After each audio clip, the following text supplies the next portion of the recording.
பெற்றிருக்கிறது. பாரதி கூட சொல்லுவார், இவர் உவேசாவுடைய பங்கு பதிப்பு வழியிலே போகிறது, ஆனா பாரதியுடைய பங்கு தமிழ் கவிதை உணர்விலே ஏற்படுது. அவர் உணர்வுகளை ஏற்படுத்தி தமிழை வளர்த்தவர், இவர் பதிப்பு செய்து தமிழை வளர்த்தவர். பாரதி சும்மா சொல்லவில்லை, பிற நாட்டு நல்லறிஞர் சாத்திரங்கள் தமிழ் மொழியில் பேச வேண்டும், இலவாத புகழுடைய புதுநூல்கள் தமிழ் மொழியில் இயற்ற வேண்டும், மறைவாக நமக்குள்ளே பழக்கதைகள் சொல்வதில் மகிமை இல்லை, திறமான புலமையில் வெளிநாட்டார் அதை வணக்கம் செய்த வேண்டும். அதாவது நமக்குள்ளே இப்ப தமிழை பேசியிருந்தா அது கரையராது, பிற நாட்டு நல்லறிஞர்களும் நம் தமிழை பற்றி பேச வேண்டும், அதற்கு நாம் மொழிபெயர்க்க வேண்டும் என்றார். நம்முடைய நூல்களை அழைப்புகளில் மொழிபெயர்க்க வேண்டும், மற்ற நூல்களை நம்மொழியில் மொழிபெயர்க்க வேண்டும்.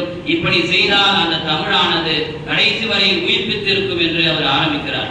இந்த இரண்டு பெரும் ஆளுமைகளும் ஒப்பிட்டு நாம் சொல்லும் போது தமிழ் மறுமலர்ச்சிக்கு தாயும் தந்தையுமாக திகழ்ந்தவர்கள், தமிழ் மறுமலர்ச்சிக்கு தாயும் தந்தையுமாக இவர்கள் திகழ்ந்தவர்கள். பாரதியார் பாடிய கவிதை கேட்டுமாறு வாழ்ந்தவர், தேடி சோறு தினத்தென்று பல சின்ன சிறுகதைகள் பேசி மனம் வாடி துன்பமுக முயன்று பிறர் வாட பல செயல்கள் செய்து நரை துணி கிழப்பருவம் எழுதி கொடுங்கூற்றுக்கு என பின்மாயும் பல வேடிக்கை மனிதரை போல் நான் வீழ்வேன் என்று நினைத்தாயோ என்னும் கவிதை வரிகளுக்கு இணங்க வாழ்ந்து பெருமை சேர்த்தவர். தமிழ் பணிக்காகவே வாழ்ந்து நிறைய பாடலை இயற்றி நாட்டுப்பற்றையும் மொழிப்பற்றையும் நம்மிலே ஊற்றியவர். இலங்கை ஜெயராஜ் அவர்கள் எப்பொழுதெல்லாம் மேடையில் பேசுகிறாரோ அப்போதெல்லாம் இந்த பாடலை சொல்லுவார், நம் நாடு அழித்து போனாலும் பாரதியுடைய இந்த ஒரு பாடல் இருந்தால் நம் நாட்டை பற்றி தெரிந்து கொள்ளலாம். எந்தையும் தாயும் மகிழ்ந்து குழாவி இருந்தது பின்னாலே, அதன் முந்தைய 1000 ஆண்டுகள் வாழ்ந்து முடிந்தது பின்னாலே, இதை மனதில் இருத்தி என் வாயுட வாழ்க்கையினோ வந்தே மாதம் என்று வணங்கினோம் என்று சொல்வார். அப்ப அந்த அளவுக்கு பாரதி தமிழ் உணர்வை தன்னுடைய கவிதைகள் மூலமாக ஏற்றி தமிழை வளர்த்தார் என்றால் அது சால பொருத்தமாகும். ஏன் அவர் மொழி பற்றி பேசும்போது யாம் அறிந்த மொழிகளிலே தமிழ் மொழி என்று சொல்ல வேண்டும் என்றால் அவர் அதில் அதிகமான ஈடுபாடு கொண்டவர். இவரை தாண்டி ஒரு படி மேலே போய் நம்முடைய பாரதிதாசன் பெரும் முழக்கத்தை ஏற்படுத்தியவர். எங்கள் வாழ்வும் எங்கள் வளமும் மங்காத தமிழ் என்று சங்கே முழங்கு, அதோட இருந்தா பரவாயில்ல, இங்குள்ள பகைவர்கள், அதாவது எங்கள் வாழ்வும் எங்கள் வளமும் மங்காத தமிழ் என்று சங்கே முழங்கு அப்படின்னு சொல்லி நாம் தமிழர்கள் எல்லாம் ஒன்னா இருக்கோம்னா நம்முடைய பகைவர்கள்லாம் நம்ம விட்டு போயிடுவாங்கன்னு சொல்லி அந்த அளவுக்கு தமிழர்களை ஒருங்கிணைத்த பெருமை. தமிழ் இயக்கம் ஒரு நூல், இதுவரை நீங்கள் யாரும் படிக்கவில்லை என்றால் தயவு கூர்ந்து படிங்க. தமிழை வளர்ப்பதற்கு தமிழ் சங்கங்கள் தான் முன்வர வேண்டும் என்றில்லை, ஒவ்வொரு தனி மனிதனும் முன்வர வேண்டும் என்று சொல்லியிருப்பார். எல்லோரையும் சாடியிருப்பார். மாணவர், ஆசிரியர், கோயிலே பணியாற்றக்கூடிய சாமியார்கள், ஊரில் இருக்கக்கூடிய நாட்டமைக்காரர்கள், தலைவர்கள், தெருவில் போகக்கூடிய விவசாயிகள் எல்லோரையுமே சாடியிருப்பார். தமிழ் எல்லோரிடமும் பிறக்க வேண்டும் என்று சொல்லியிருப்பார். அந்த வகையிலே தமிழ் படித்தவனை தாய் தடுத்தாலும் கிடையாதுன்னு சொன்னார். யாரு உங்க அம்மாவே சொன்னாலும் உங்களுடைய தாயே சொன்னாலும் நீங்க என்ன பண்ணக்கூடாது, விட்டுடக்கூடாது. தாயே சொன்னாலும் விடக்கூடாதுன்னு சொன்னார்னா எவ்வளவு தமிழ் மேல அவருக்கு ஆர்வம் இருக்கும். அந்த வகையிலே அதோடு மட்டும் இல்லாம ஏழை எளிய மக்கள் ரொம்ப வீழ்ச்சி அடையும் போது ஒரு பாடலை பாடுறாரு பாருங்க, எங்க போனாலும் அந்த பாடல் ஒழிக்கும், அந்த கவிதை ஒழிக்கும். அதை சொல்லும் போதெல்லாம் நாடி நரம்பெல்லாம் நமக்கு ஒரு துணுக்கு ஏற்படும். ஓடப்பராய் இருக்கும் ஏழையப்பர் உதயப்பராகிவிட்டால் ஒரு நொடிக்குள் ஓடப்பர் உயரப்பர் எல்லாம் மாறி ஒப்பப்பர் ஆகிவிட உணரப்பாணி. அப்ப எந்த நேரமும் நாம் தலை முடிந்தே இருக்கக்கூடாது, நமக்கென்று ஒரு நேரம் வரும்போது நாம் நிமிர்ந்து நிற்க வேண்டும் என்ற அந்த பாடலை சொல்லும் போது, கவிதை சொல்லும் போது தமிழ் இன்னும் வேரோங்கி நிற்கிறது. இந்த வகையிலே உவேசா, பாரதி, பாரதிதாசன் இவர் மூவருமே ஒரு தலைமை பண்போடு அங்கே முன்னெடுத்து சொல்லப்படுகிறது. அடுத்து நாம் அதிகம் அறியாத ஒரு சான்றோர், அவர் பேர் நமச்சிவாயம். அவர் சில பேருக்கு தெரியும், ஆனா அவர் எனக்கு ரொம்ப சுவாரஸ்யமா அவரை பத்தி நான் படிக்கும் போது எனக்கு தமிழ் சங்கம் நிறைய நினைவுக்கு வந்தது. அவரு பொங்கல் அப்படிங்கிற விழாவை தமிழர் திருநாளாக கொண்டாட வேண்டும் என்று முன்மொழிந்தவர். பொங்கல் விழாவை தமிழர் திருநாளாக கொண்டாட வேண்டும் என்று முன்மொழிந்தவர் நமச்சிவாயம் அவர்கள். திருவள்ளுவர் நாளாக கொண்டாட வேண்டும், திருவள்ளுவர் நாள் தோற்றுவித்தவர் அவர்தான்.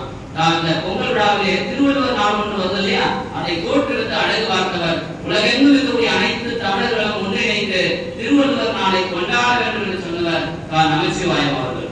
அதோடு மட்டுமல்லாமல் இது ரொம்ப முக்கியமா கவனிக்க வேண்டியது, தமிழ் விழாவின் போது யாரெல்லாம் அவர் விழா ஏற்படுத்துறாரோ, அப்ப விழாவுக்கு யாரெல்லாம் வராங்களோ, வரும்போது அவங்களுக்கு என்ன பண்ணுவாங்க, உந்து வண்டி அனுப்புவார். உந்து வண்டி வரக்கூடிய தமிழ் புலவர் வருகிறவர் யாராக இருந்தாலும் அவர்களுக்கு உந்துவட்டி அனுப்பி அவரை வரவேற்று வெற்றிலை பாக்கு கொடுத்து ஆப்பிள் பழம் கொடுத்து கமலா ஆரஞ்சு கொடுத்து அவரை உபசரிப்பார். எவ்வளவு ஒரு அற்புதமான ஒரு மனிதர் இல்லை. தமிழுக்காக எந்த வகையான பயன்பாடெல்லாம் செய்தார்கள். ஆனால் அவர் ஏன் அப்படி செய்தார் என்றால் அது ஒரு பெருமிதமாக நாம் சொல்ல வேண்டும் இந்த இடத்துல. அதோட மாணவர்களுக்கு தமிழ் அறிவை ஊட்ட வேண்டும் என்பதற்காக இன்றைய சமச்சீர் கல்வி புத்தகத்தை அன்றே நிறுவியவர். படங்களுடன் பாடங்கள் வைக்க வேண்டும் என்று எடுத்துரைத்தவர்.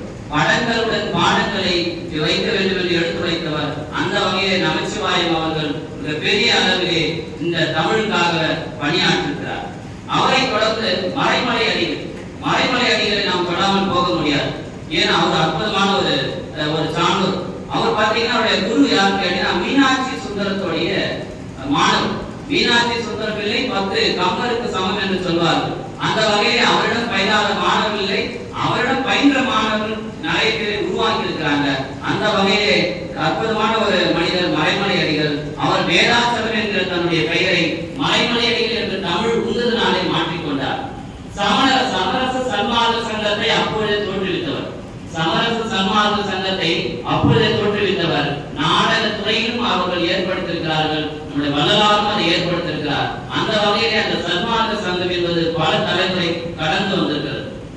அதோட பார்த்தீங்கன்னா இந்தி மொழி ஒரு மொழியா என்ற ஒரு முறை இருக்கிறார். இந்தி பொது மொழியா அப்படின்னு ஒரு முறை எடுத்து வெளியிட்டார். ஏன்னா இந்தி எதிர்ப்பு போராட்டம் நடந்த போது இந்தி ஒரு பொது மொழியா என்று எதிர்ப்பு தெரிவித்து இந்திக்கு எதிராக ஒரு முழக்கத்தை ஏற்படுத்தியவர் நம்மளுடைய மறைமலை அடிகள். அதோடு மட்டும் இல்லாமல் தனித்தமிழ் இயக்கத்துக்கு விட்டுள்ளவர். தனித்தமிழ், தமிழ் என்றால் இப்படிதான் இருக்க வேண்டும் என்று அதுக்கு ஒரு பெரிய ஒரு வரையறையை வைத்தவர்.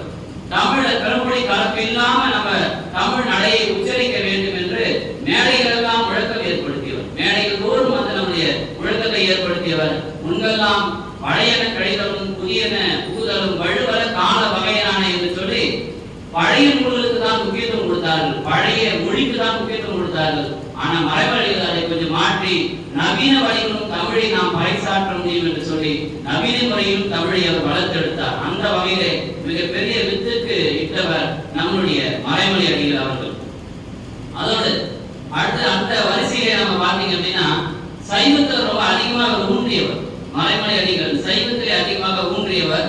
அறிவியல் உண்மைகளை நிறைய கண்டெடுத்தவர். இதுதான் முக்கியம். அவர் என்ன சொல்றாருன்னா தமிழை வெறுமனே நான் ஏற்றுக்கொள்ள மாட்டேன், அறிவியலோடு நாம் அதை பார்க்கணும், அப்பதான் அந்த தமிழ் மொழி பல தூரங்கள் அது கடந்து செல்லும் என்று அவர் பேசியிருக்கிறார். அதோடு மட்டும் இல்லாமல் நிறைய கருத்துக்களை இளைஞர்களுக்கு எடுத்து சொல்ல வேண்டும் என்ற வகையிலே உரை எழுதுதல் அப்படின்றது அவருடைய குறிக்கோளா இருந்தது. திருவாசகத்துக்கு பார்த்தீங்க அப்படின்னா அவர் உரை எழுதும் போது ரொம்ப அற்புதமான உரைகள் எல்லாம் அவர் கொடுத்திருக்கிறார். முதலாக தமிழ் உலகத்துக்கு ஆராய்ச்சி வழிகாட்டி அவர் தான். பட்டின பாலை அதோட முல்லை பாட்டி என்கிற நூல்களுக்கெல்லாம் மிகப்பெரிய ஆராய்ச்சி உரை எழுதி நமக்கெல்லாம் வியப்பை ஏற்படுத்தியவர். இன்றைய நாள் வரை அவருடைய ஆராய்ச்சி உரைகள் நம்மால் படித்து முடிக்க முடியவில்லை. அவ்வளவு அளவுக்கு அவங்க தமிழை ஆழ்ந்த அறிவு பெற்றிருக்கிறார்கள். தமிழ் பேச்சாளர்கள் இங்கதான் எனக்கு ரொம்ப வியப்பா இருந்தது. இப்படிலாம் ஒரு தமிழ் பேச்சாளர் இருந்தாங்களா? ஏன்னா முன்பெல்லாம் தமிழ் கூடத்துக்கு பேச்சாளர் வந்தாங்கன்னா ஒருவேளை தேங்காய் உடைச்சி கற்பூரமா ஏற்றுவாங்களா என்னன்னு தெரியல. ஏன்னா யார் பேச போறாங்களோ அவங்களுக்கு போகும்போது அந்த தேங்காய் மூடி கொடுத்து அனுப்புவாங்க. பேச்சாளர்களுக்கு தேங்காய் மூடி கொடுத்து அனுப்புவாங்களா? ஆனா அதை பார்த்தவொடனே ரொம்ப வருத்தமானது. தமிழுக்காக உயிர் கொடுக்கிற இவர்கள், தமிழுக்காக பேசுற இவர்களுக்கு வெறும் தேங்காய் மூடி மட்டும் கொடுத்து அனுப்பினால் அது சால பொருத்தமாக இருக்காது என்று சொல்லி வருகிறவர்களுக்கு 200 பணம் கொடுத்து அவருடைய வாழ்வாதாரத்தை உயர்த்தியவராம். ஏன்னா தமிழும் வறுமையும் இணைந்தே பிறந்தது என்று சொல்வார்கள். ஏன்னா நீங்க சங்க இலக்கியத்தெல்லாம் பார்த்தீங்கன்னா எறும்பு ஆண்டுதோறும் சேகரித்த புல்லரிசி இருக்குமா, ஆண்டு அந்த வயல்வெளியெல்லாம் போயிட்டு அந்த எறும்பு அந்த புல்லரிசி சேகரித்து கொண்டு வந்து தன்னுடைய புல்லை சேகரித்து வச்சுக்கணும்.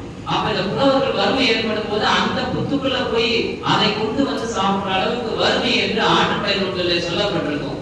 அந்த அளவுக்கு வறுமையில் இருந்த புலவர்கள் வெறும் தேங்காய் முடியோடு அனுப்பக்கூடாதுன்னு சொல்லி அவளுக்கு 100-200 கொடுத்து சிறப்பு செய்தவர் என்று சொல்றாங்க. அதோட செல்வாக்காக அவர் வாழ்ந்தவர், மிகப்பெரிய செல்வாக்கோட வாழ்ந்தவர் என்று சொல்லப்படுது. அவரை தொடர்ந்து நாம் மிக முக்கியமாக கவனிக்கக்கூடியவர் யார் அப்படின்னு பாத்தீங்கன்னா திருவிக்கா. திருவிக்கா என்றாலே தனி நடை. அவர் பேரு திருவிக்கா தமிழ், தனித்தமிழே சொல்லுவாங்க. திருவிக்கா அவர் தொழிலாளருக்கு ஏற்படுத்த புரட்சி எந்த அளவுக்கு இருக்கிறதோ வழங்கியிருக்கிறார். திருவிக என்றாலே மிகப்பெரிய அளவுக்கு ஒரு பெரிய ஒரு பட்டாளமே அவர்